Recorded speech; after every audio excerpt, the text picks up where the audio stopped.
Well, hello and how are you? Yeah, hey friends, welcome to the Shen Show. I am your host, Shenandoah Briscoe, coming to you live right here in St. Charles, Missouri. Hey, you know what? Today's Saturday, January the 21st, 2023.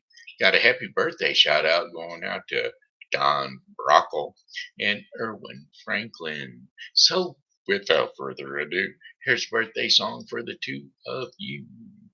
Hey Don. Hey Erwin. Hey, I heard it's your birthday today. So happy birthday, I must say. You 1 more year older today, so happy birthday to you, I say. I said, hey Erwin. Hey Don. Hey, I heard it's your birthday today. Why, that's another trip around the sun that you made. I hope you're enjoying your special day because, well, it's your happy birthday day today, day today. It's your happy birthday day today.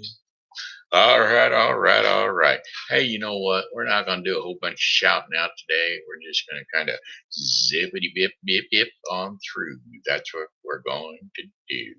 We're going to do a weather forecast for you, though. I'll tell you what, it wasn't the warmest out there, but it wasn't super duper cold. Did get up to 43 degrees, but if you were in the right spot at the right time, the sunshine shining on you, wow, it was just a wonderful, wonderful day for sure, for sure. That's what I'm going to say. Because, well, I found my niche in my corner and I sat right there and I was so warm. Didn't have no plum pie or anything to stick my thumb in and pull out a plum, but I was still in the corner. I certainly was. And it was nice and warm right in there. Got stuff going on here that just ain't being very helpful. And I don't like it. I just don't like it when it's not very helpful. Really, I don't. Anyway, we're going to get a little bit of rain and snow this evening, and then remaining overcast overnight with low temperatures of 30 degrees Fahrenheit. Winds will be light and variable east at about 6 miles per hour. And so that being said, tomorrow, church day, it's going to be cloudy and a few flurries or snow showers possible. High temperatures of 41 degrees Fahrenheit with winds north to northwest at 5 to 10 miles per hour. Cloudy skies overnight with low temperatures of 28 degrees Fahrenheit. Winds will be northwest at 5 to 10 miles per hour. And then for Monday, January the 23rd, a few passing clouds, otherwise generally sunny skies. High temperatures of 44 degrees Fahrenheit with winds west at 5 to 10 miles per hour. Mostly cloudy skies overnight with low temperatures of 27 degrees Fahrenheit. Winds will be light and variable west to southwest at about 6 miles per hour. Tuesday, January the 24th, cloudy skies with high temperatures near 50, superimposed. Temperatures near 45 degrees Fahrenheit. Winds will be south to southwest at about 4 miles per hour. Watching for a potential winter storm coming out throughout the night, though. We're going to have some rain and some snow in the evening, turning into all snow later on at night. Low temperatures around 30 degrees Fahrenheit with winds east to northeast at 5 to 10 miles per hour. Chances of precipitation 90%. Snow accumulation 1 to 3 inches. And so, with a little rain first and then snow, and then temperatures dropping down to 30 degrees, well, I'll tell you what, you should probably pre-treat a little bit before you head for bed. Hopefully hopefully your pre-treat won't break down so bad that it won't melt off your ice because it's going to be cold.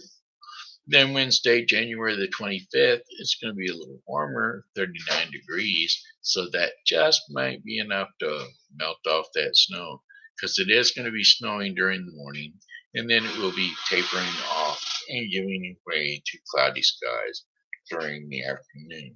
High temperature, like I said, would be 39 degrees Fahrenheit with winds northwest at 10 to 15 miles per hour.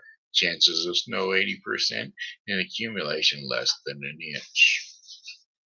Cloudy skies overnight, low temperatures of 28 degrees Fahrenheit with winds west to northwest at 5 to 10 miles per hour. And then our fifth and final day of our 5-day forecast for the St. Charles viewing area. Thursday, January 26th.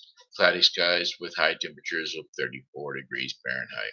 Winds west to northwest at 10 to 20 miles per hour. And then mostly cloudy skies early, then partly cloudy after midnight. Low temperatures of near 25 degrees Fahrenheit with winds west to southwest at 5 to 10 miles per hour. And that, my friends, is your 5-day forecast for the St. Charles viewing area. Tickety tackety, tickety tackety toe. Let's be grabbing a piggy by the toe. Let's sing one. All right, we'll sing one. Just one, mind you.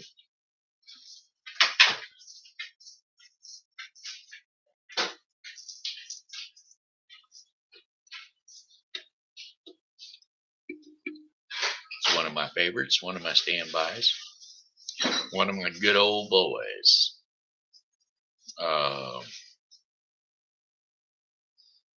Let's see, what is it called?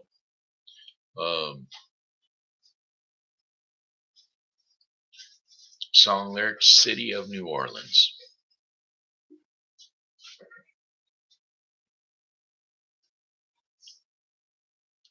Should be easy enough to find. Riding on the city of New Orleans, Illinois Central, Monday morning rail. 15 cars and 15 restless riders, 3 conductors and 25 sacks of mail. Well, all along the southbound Odyssey, that train pulls out of Kankakee. It rolls along the past houses and farms and fields, passing trains that have no names and freight cars full of old black men and the graveyards of rusted automobiles. Good morning, America, how are you? Say, don't you know me? I'm your native son. I'm the one you call the city of New Orleans. And I'll be gone 500 miles when the day is done. Well, dealing cards, games with the old men in the club car. Penny a point, ain't no one keeping score. Pass the paper bag that holds the bottle. Feel the wheels rumbling beneath the floor. And the sons of the foremen and porters, and the sons of the engineers, riding their fathers' magic carpets made of steel. Well, mothers with their babes asleep, a rocking them to the gentle beat, and the rhythm of the rails is all they feel. Good morning, America, how are you? Say, don't you know me? I'm your native son. I'm the one you call the city of New Orleans. And I'll be gone 500 miles when the day is done. Yeah, night time on the city of New Orleans. Changing cars in Memphis, Tennessee. Halfway home, we'll be there by morning. Through the Mississippi darkness, rolling down to the seas. But all the towns and the people seem to fade into a big bad dream, and the steel rail still ain't heard the news. The conductor sings out his song again, and the passengers, please will refrain. This train has got that disappearing railroad blues. Good morning, America. How are you? Say, don't you know me? I'm your native son. I'm the one they call City of New Orleans. Now I'll be gone 500 miles when the day is done. I said, good morning, America. How are you? Don't you know me? I'm your native son. I'm the one called City of. I will, too, be gone 500 miles before the day is done. Chicka chicka bang bang, chicka bang bang, chicka chicka chicka chicka bang bang, chicka chicka bang bang. Just don't get it while my computer don't keep my volume up so long and so loud as we feel. Like that little bit of echo sound back in the little background. Water, water, water. Are y'all thirsty? How about let's prime it home? Okay. Song lyrics Desert Pete. Well, I was traveling all west on a buckskin on my way to a cattle run across a little cactus desert under a hot blistering sun. Well, I was thirsty down to my toenails and stopped to rest me on a stump. But I tell you, I just couldn't believe my eyes when I saw that water pump. Now, I took it to be a mirage at first 'cause it'll fool a thirsty man. And then I saw a note stuck there in a baking powder can. This pump is old, the note began, but she works, so give her a try. Put a new sucking washer in her, and well, you might find the leather dry. You've got to prime the pump, you must have faith and believe. You must give of yourself before you're worthy to receive. Drink all the water you can hold. Wash your face, cool your feet. Leave the bottle full for others. Thank you kindly, desert feet. Yeah, you'll have to prime the pump. Work that handle like there's a fire. Under that rock, you'll find some water there I left in a bitter's jar. Now there's just enough to prime the pump, and so you don't go drinking first, 'cause you'll just pour it in, pump like mad, and buddy, you'll quench your thirst. You've got to prime the pump, you must have faith and believe. You must give of yourself before you're worthy to receive. Drink all the water you can hold. Wash your face, cool your feet. Leave the bottle full for others. Thank you kindly, Desert Pete. Well, I found the jar, and I tell you, nothing ever seemed prettier to my eyes.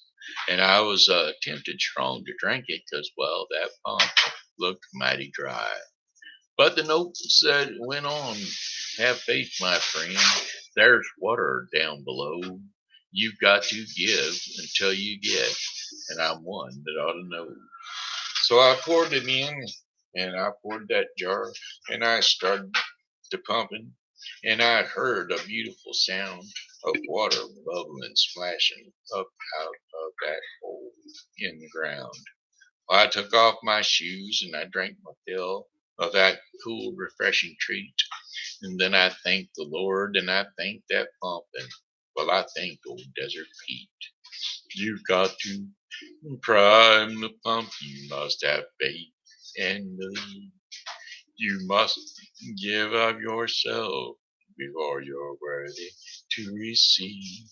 Drink all the water you can hold. Wash your face, cool your feet. Leave the bottle full for others. Thank you kindly, Desert Pete. Drink all the water you can hold. Wash your face, cool your feet. I drink. Leave the bottle full for others. Thank you kindly, Desert Pete. Dee dee dee dee dee doo. Boop.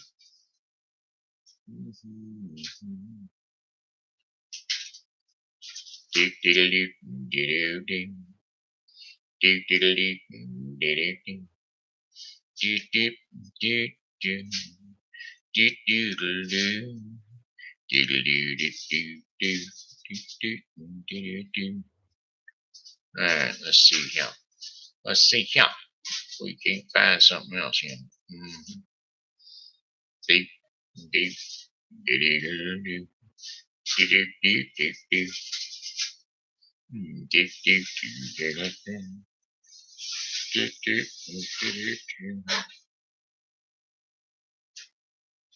Alright, yes, we got things. We were marking things.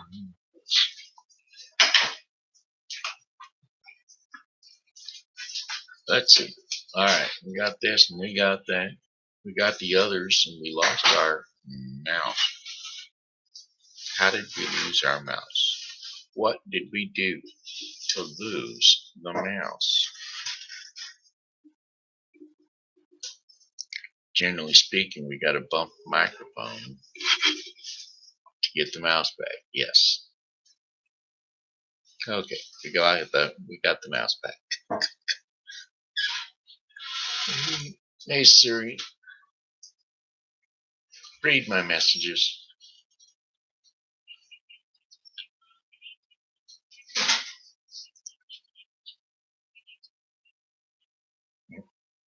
Yes.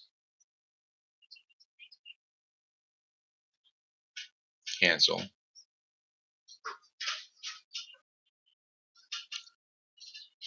Yes.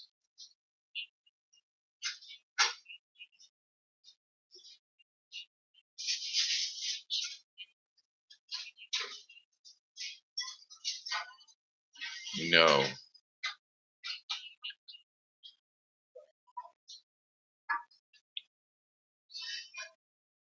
Wake up. Starting up head. Apple ID. New line. 4,901.90.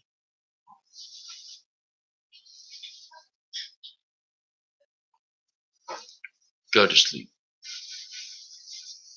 Hey Siri, play my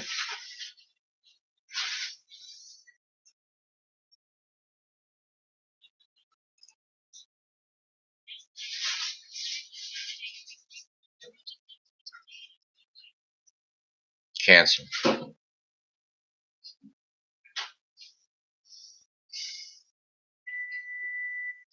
Hey Siri, stop. Hey Siri, read my messages. Hey Siri, read my most recent messages.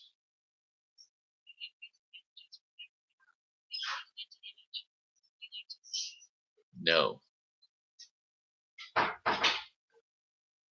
No.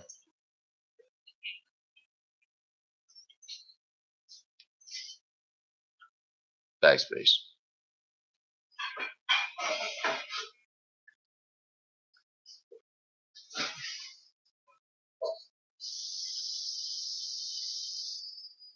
Hey Siri, turn on voice control. Go to home screen. Go to home screen.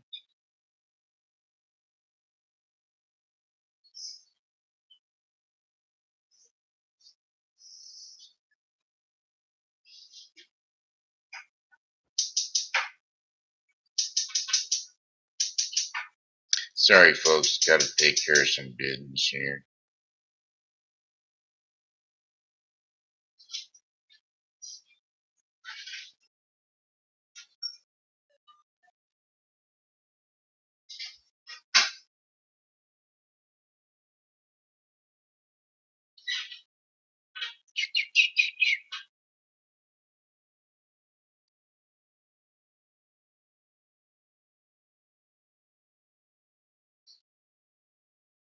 $348.90.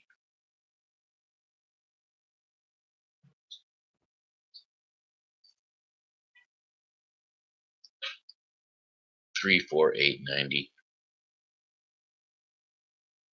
backspace.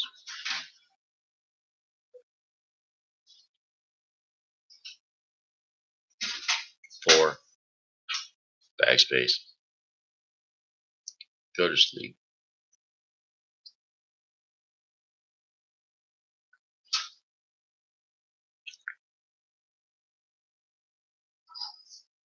Copy line. Wake up. Copy line.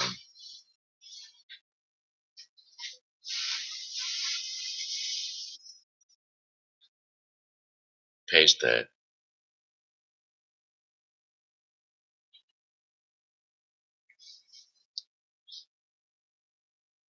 Go to sleep. Hey Siri, turn off voice control.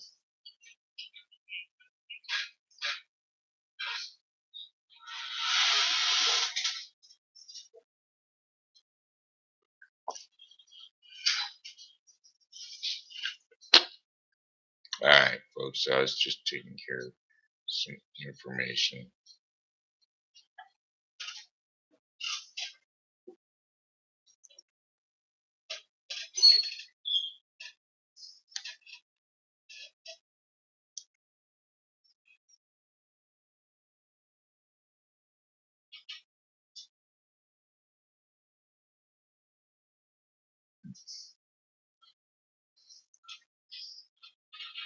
I don't know what that is. Somebody sent me an image. But either way, whatever it is, I don't have time to worry about it. Sorry about that, folks. I just kind of got in the middle of something that was business I need to take care of.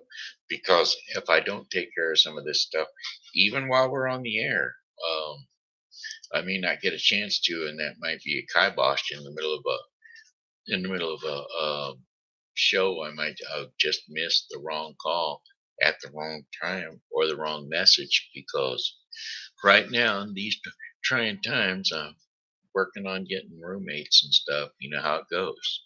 You know. All right. Anyway, let's see, what were we gonna do? Story time for the kids? Sure, why not?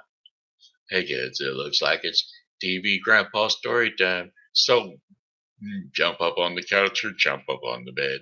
Wherever it is you rest your sleepy little head. TV Grandpa gonna tell you a story. TV Grandpa gonna put you to sleep. Holla do do do do do do do. TV Grandpa putting you to sleep. TV Grandpa gonna read a quiet this little tree. The bunny book, the bunny book. Oh, round and round and round and round the ball of the round. Deep bop, doo wop, dee lop, bop bop bop, doo woppa doo woppa doo wop bop, bop bop bop bop, da bop. The once was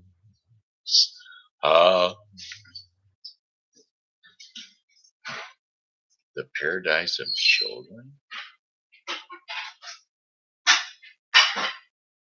Well, we can give it a shot. Let's give it a shot. The paradise of children. Long, long ago, there was an old world.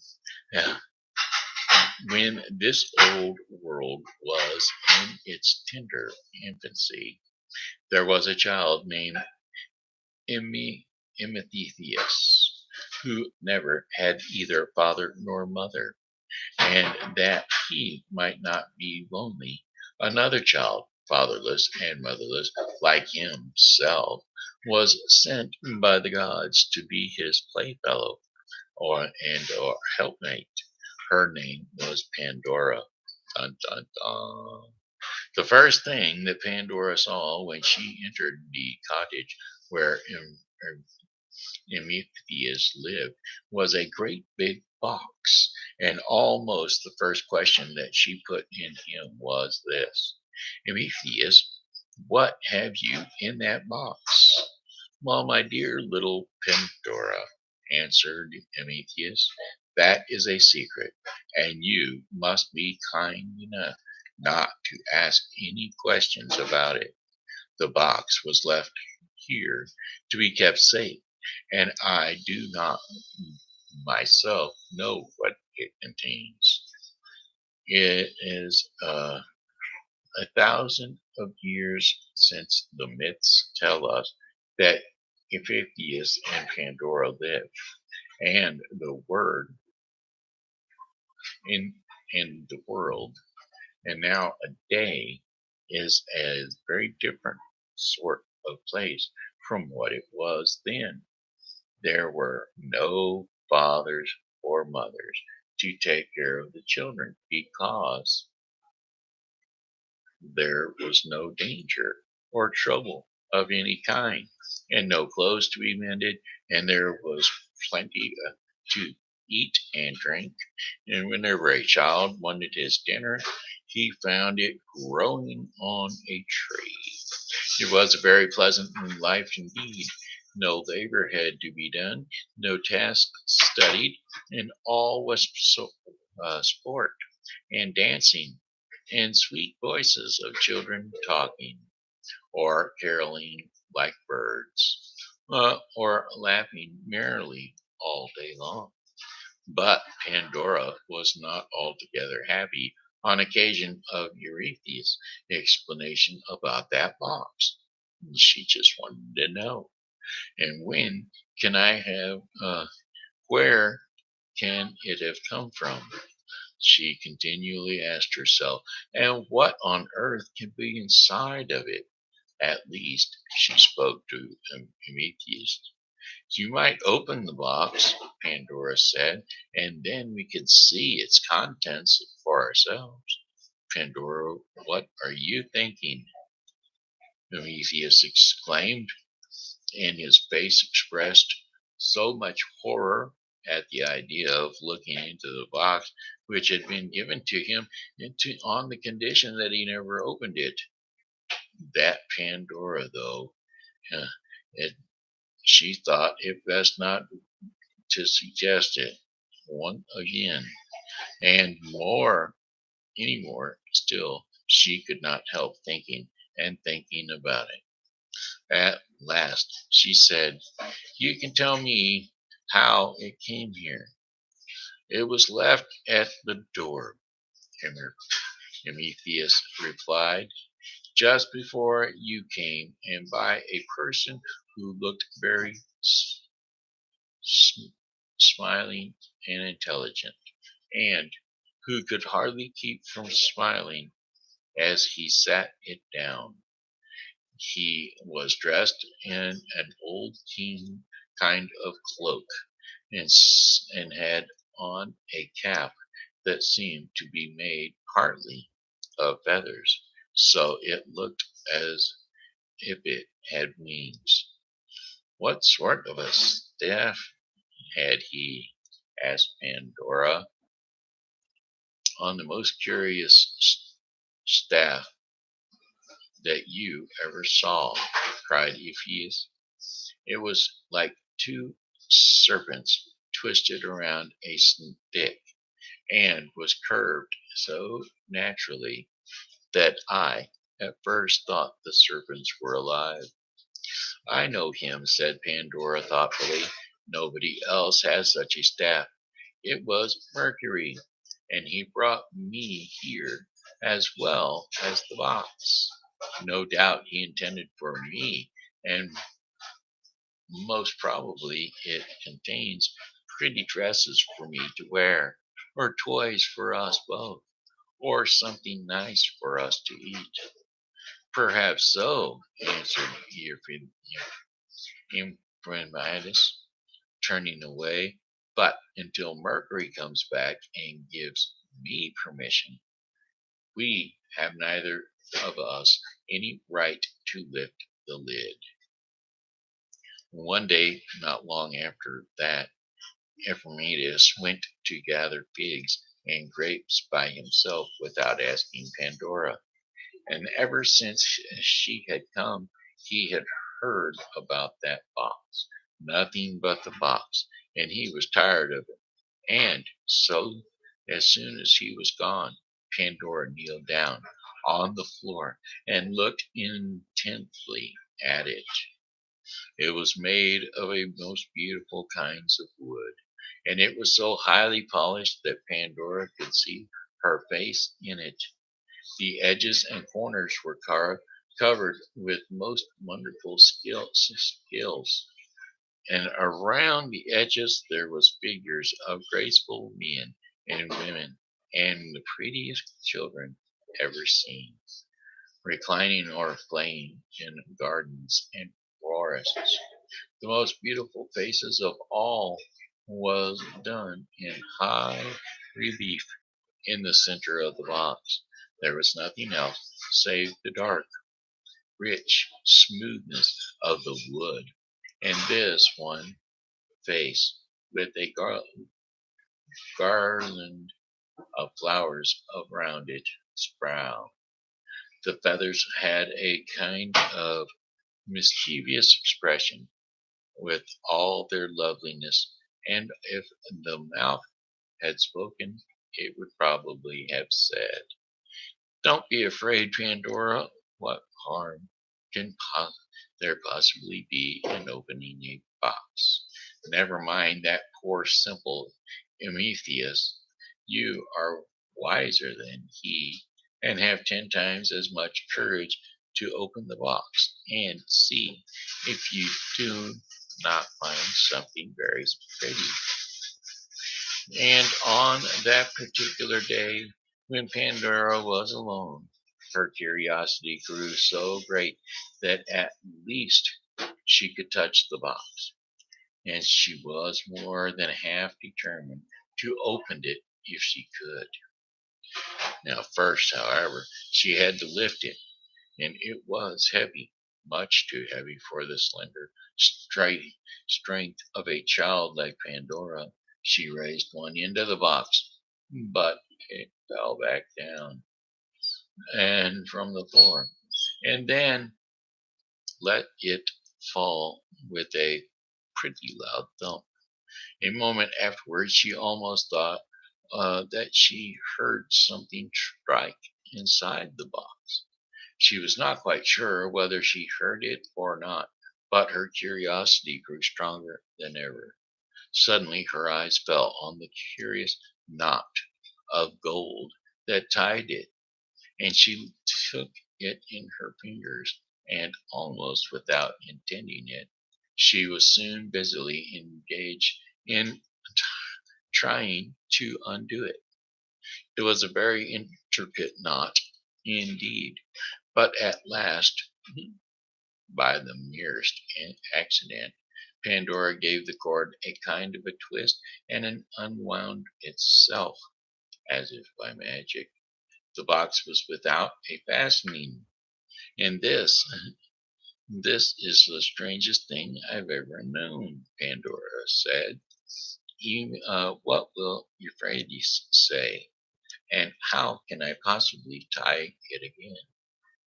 And then the thought came into her naughty little heart that since she would have be suspected of looking into the box, she might as well do so at once. And as Pandora lifted the lid of the box, the cottage was suddenly darkened, for a black cloud had swept quite over the sun and seemed to have buried it alive. And then there had for a little while past been a low growling and grumbling, which all at once broke into a heavy peal of thunder. But Pandora heeded nothing of all this. She lifted the lid nearly upright and looked inside. It seemed as if suddenly a swarm of ragged creatures brushed past her, taking flight out of the box, while at the same time she heard the voice of Ephraites in the doorway exclaiming as if he was in pain, "Oh, I'm strung, I'm stung, I am stung, naughty Pandora." Why have you opened this wicked box?" Pandora let fall the lid and looked up, and she was what had befallen Euphrates. The thunderclouds had so darkened the room that she could not clearly see what was in it, but she heard a disagreeable buzzing, as if a great many huge flying or giant bees were darting about. And as her eyes grew accustomed to the dimness, she saw a crowd of ugly little shapes looking very spiteful and having bats' wings and terribly long stingers in their tails. It was one of those bees that had struck Euphrates, and not nor was it a great while after before Pandora herself began to cry. An odious little monster had settled on her forehead and would have stung her very deeply if Euphrates had not run and brushed it away. Now, if you wish to know what these ugly things were that made their escape out of the box, I must tell you that they were the whole family of earthly troubles. Yes, there was evil, passion, and there was great many species of cares, and there was more than 150 sorrows, and there were diseases in a vast number of strange and painful shapes, and there were more kinds of naughtiness than it would be of any kind of use to talk about it. In short, everything that has since afflicted the souls and bodies of mankind had been shut up in that mysterious box, given to Ephraites and Pandora to keep safe, in order that the happy children of the world might never be molested by them. But had they been faithful to their trust, all would have gone well with them. No grown parents would ever have been sad, nor any children have had cause to shed a single tear from that hour on until this moment. But it was impossible that the two children should keep the ugly swarm in their own little cottage. Pandora flung open the windows and doors to try and get rid of them, and sure enough, away the winged troubles, and so persist, pastured and tormented the people everywhere about that none of them so much as smiled for many a days afterwards.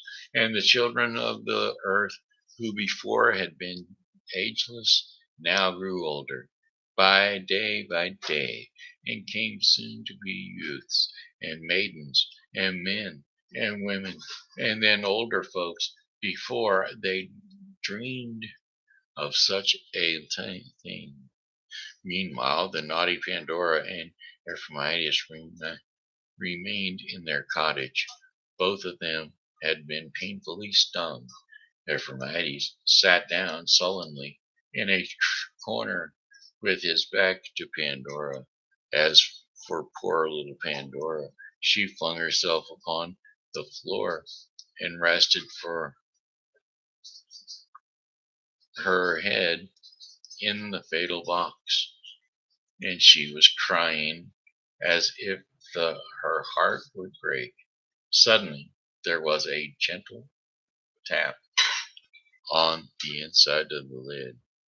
"What can it be?" cried Pandora, lifting her head. But Ephraites was too much out of humor to answer her. Again the tap, and it sounded like the tiny knuckles of a fairy's hand. Who are you? Asked Pandora. And what are you doing inside this dreadful box? A sweet little voice came from within, saying, Only lift the lid and you shall see. No, no, answered Pandora. I have had enough of lifting the lid. You need never think that I should be so foolish as to lift this lid again and let you out. Ah, said the sweet little voice, you had much better let me out. I'm not like those naughty creatures that have stings in their tails. They have no relation to you, me. They have no relation to me, as you would soon find out if you would only lift the lid. Indeed, there was a kind of cheerfully witchery in the tone that made it almost impossible to refuse anything which the little voice asked. Pandora's heart had grown lighter at every word that had come from the box. Ephraites, too, had let lift his corner and seemed to be in better spirits. Ephraites, exclaimed Pandora, come, what may I resolve to lift the lid? And as the lid seems very heavy, said Ephraites, running across the room, I will help you. And so, with one consent, the two lifted the lid, and out flew a sunny and smiling little personage, and how hovered above the room, throwing light wherever she went. And have you ever made the sunshine dance into the dark corners by reflecting it from a bit of looking glass? Well, so appeared the winged creature of the fairy like stranger amid the gloom of the cottage in the sunshine. Oh, yeah. And she flew to different varieties and laid the last touch of her fingers on the inflamed spot where the trouble had stung him, and immediately the pain of it was gone. Then she kissed Pandora on the forehead, and her hurt was cured likewise. Who are you, beautiful creature? Asked Pandora. I am to be called Hope, explained the sunny figure, and because I am such a cheerful person, I was packed in by the gods into the box to make amends for the swarm of ugly troubles. Never fear, we shall do pretty well in spite of them. Your wings are colorful and they're colored like the rainbow, exclaimed Pandora. How beautiful. And will you stay with us? Asked Ephraites. Forever and ever. As long as you need me, said Hope, and that will be as long as you live in the world. I promise never to desert you. So Pandora and Ephraites found Hope, and so was everybody else's who had trusted her since that day. Now, the troubles are still flying about the world, but we have the lovely and lightsome fairy Hope to cure their stingers and make the world anew. And make the world anew. Oh, make the world anew just for us. There you go. Phew. That was the TV story with Grandpa. Now we're going to talk about the daily bread portion of the program. Daily Bread portion of the program is going to be brought to you today by the Bible with Briscoe 2023. The Bible with Briscoe 2023 is a story, is a reading of the Bible to be completed within 1 year. Today's reading in the Bible with Briscoe 2023 will be Exodus 1 through 3 and Matthew 14, 1 through 21. Don't forget to tune into the Bible with Briscoe for your morning reading of the Bible or your daily reading of the Bible. All right, hey, coffee breath. Coffee breath. Well,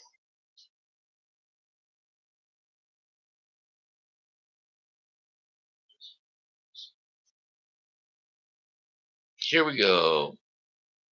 Today's devotion is coffee breath, and today's scriptures is Ephesians 4, 1 through 5, and 25 through 31. Ephesians 4, 1 through 5. Until the maturity in the body of Christ. Unity and maturity in the body of Christ. Ephesians 4, 1 through 5. As a person for the Lord, as a prisoner for the Lord, then I urge you to live a life worthy of calling yourselves have received, by completely humbled and gentle. Be patient, bearing with one in love. Make every effort to keep the unity of the Spirit through the bond of peace. And there is one body and one Spirit, just as you were called to one hope when you were called, one Lord, one faith, and one baptism. Now therefore, each of you must put off hope. Ephesians 4, 25 through 31. Now therefore, each of you should put off falsehoods and speak truthfully to your neighbor, for we are all members of one body. In your anger, do not sin. Do not let the sun go down while you are still angry, and do not give the devil a foothold. Anyone who has been stealing must steal no longer, but must work, doing something useful with their own hands, that they may have something to share with those in need. And do not let any unwholesome talk come out of your mouths, but only what is helpful for bundling uh, bundling others up, but only what is helpful for bundling others up according to their needs, that it may benefit those who listen, and to do not grieve the Holy Spirit of God, with whom you were sealed for the day of redemption. Get rid of all bitterness, rage, and anger, brawling, and slander, along with every form of malice. Every form of malice. Okay, that was it. That's your daily read portion of the program. That's brought to you by the Bible with Briscoe 2023. The Bible with Briscoe 2023 is a daily reading of the Bible to be completed within 1 year. So don't forget to tune in to the Bible with Briscoe 2023 for your daily reading of the Bible. All right, my friends. Hey, that looks like it. Here's one more song for you, and it goes, "Hello, goodbye, my friends. It's time to go. I said goodbye, my friends. It's time to go. I hate to leave you, but I really must go. So goodbye, my friends. Goodbye. Goodbye, my friends. Goodbye. This nerd has been Chinero Briscoe saying hello and how are you? Thanks for tuning in to the Shin Show, and as always, God loves you, and so do I. So come back and see me tomorrow, because, well, hey, I'll be here, and I hope that you are too. God bless you. Good night, and we'll see you tomorrow. Bye bye.